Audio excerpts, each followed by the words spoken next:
Hello everyone, in today's video I'm going to be going over some of the biggest urban legends slash rumors throughout the history of Call of Duty Zombies.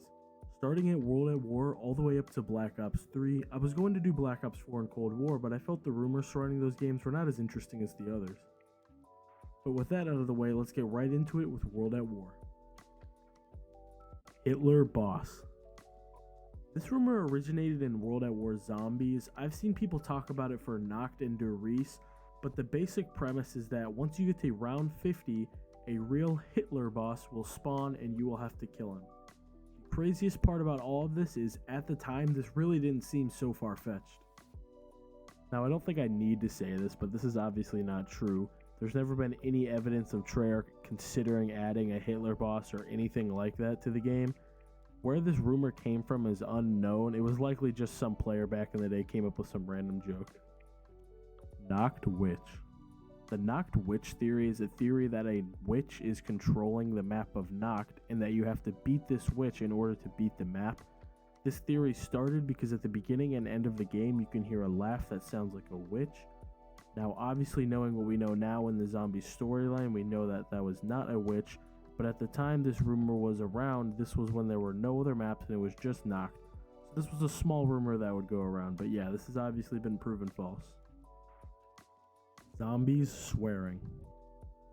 This theory comes from a user on Reddit that says he remembers when he was a kid he would play the World at War map Verrucht, and that when the zombies would hit him they would yell out different swear words towards him and even say things such as die. He also says that a couple days after Verrucht released there was a patch that came out that removed this from the game, as Treyarch felt that this went too far. Now, as to how true this goes, there's really no proving it, and to be honest, I highly doubt that this is true. I haven't been able to find any evidence online of this being true, so currently this is unknown as to whether or not it is true, but yeah, I highly doubt this is true. But yeah, we are now going to move on to Black Ops 1. Kino Dolphin Dive. Now, I'm sure many of you remember this from when you'd play Kino public matches as a kid, but there used to be the glitch, and it still exists in the game, where if you prone in a corner and someone dolphin dives on top of you, you'd both down or die if it's just the two of you. They're coming in, and you just fucking killed us. So, what the fuck why would you do that? What? Well, this theory was that if that happened in a public game where you have 3 or 4 people, then once you get revived for the rest of the game, all the power-ups that drop in the game are going to be better. Just better. As you can see, there's a big issue with that. The term better is a very vague statement, so this could never really be proven. Obviously it is false because that little glitch does not really correlate to power-ups being better, but for the longest time people thought that doing that and then getting revived, your power-ups would just become a lot better for the rest of the game. Crawling affects Bleedout Timer. For many years this was what seemed to be an unofficial rule about zombies, that when you're down and you crawl, you will bleed out faster, but actually this is untrue and you bleed out the exact same no matter what. This is something that I found out recently because my whole life I could have sworn that I bled out a lot faster when I was crawling, but in all reality it's all the same.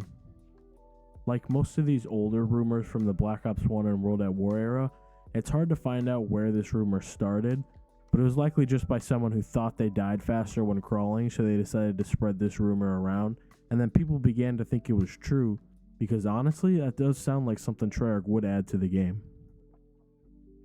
Raygun every time. The Raygun every time urban legend is arguably the most popular theory in Call of Duty Zombies history. There's many different variations of it, but the basic premise is you do something cool in front of the box, like knifing it, proning, throwing grenades or something, and you will get the Raygun every time. Now this obviously isn't true, but this definitely got us all as kids. I remember falling for this countless times and wondering why it did not work. There is no official origin of this theory, but it doesn't really need one. It's just kind of a running joke that's gone on in the community for a while. But yeah, with that, let's move on to Black Ops 2. Transit Horse. The Transit Horse theory started when the trailer for Transit released, and some people thought that they saw a horse in the trailer. Even funnier is that the voice actor for Woods in the campaign made a video analyzing the trailer and saying that he also saw the horse in there. Many people then assumed that Transit would have a horse in it, and then when they played the map and they didn't find a horse, they then assumed that there was some sort of Easter egg to get this. This went on for a while until people finally realized there is not a horse on Transit. Bus Route B. If the ray gun every time is the most popular rumor from COD Zombies, then this is easily second. Yes, another Transit rumor. This rumor states that on the map Transit, there is an alternate bus route from the normal one named Bus Route B. This started because there is a sign in the Transit spawn area naming a bus route A and B. After finding this out, people searched endlessly for a way to go on the second bus route, only for this to end up not being in the game. Now, Bus Route B has become sort of a running joke in the community, but the irony in it is Bus Route B is actually supposed to be in the game. I'm sure you all know the story of Transit and its limitations, but basically Zelensky wanted Transit to be a lot bigger and more ambitious than it is, but he got stopped due to the hardware constraints at the time. However, it has been confirmed that his version of Transit would have had an alternate bus route in it. Toffen builds stronger shields. This is a rumor that began in the Black Ops 2 map Origins. People would say that when the Toffen character builds the shield, that it would be stronger than normal. I have a lot of memories of playing Origins public matches and building the shield when I wasn't Toffen and hearing people get angry with me. As far as I know, this rumor exists because there was a similar theory with Marlton that in Transit he builds stronger buildables.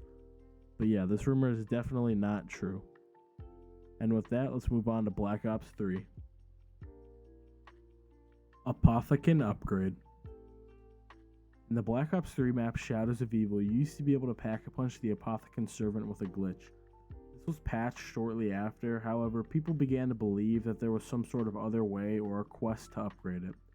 Unfortunately, this wasn't the case and we weren't able to upgrade the Apothican servant again until Revelations. Dendr Gondola.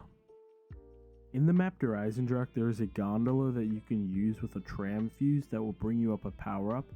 However, there is a second gondola next to it that people theorized would take you down to the village below. Now, of course, this isn't true, but people worked endlessly to try and figure out a way to get it. As far as I know, I think there might actually be an Easter egg to get that second gondola to come up and it will give you a weapon or a power-up. I'm not sure on this, however, I have seen a couple of videos and I'm not sure if they're real or not.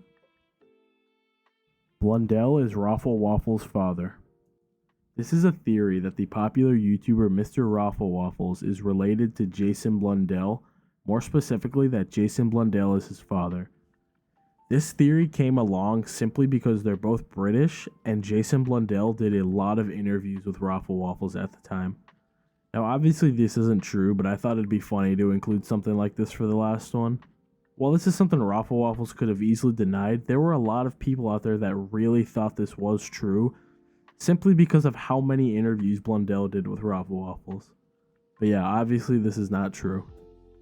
And with that, that is the end of the video. Thank you all so much for watching. I appreciate it. If you enjoyed the video, please feel free to subscribe or like the video. I put a lot of time into it. If you have any urban legends or rumors you remember from back in the day, please make sure to comment them down below because I'm always interested in learning some new ones.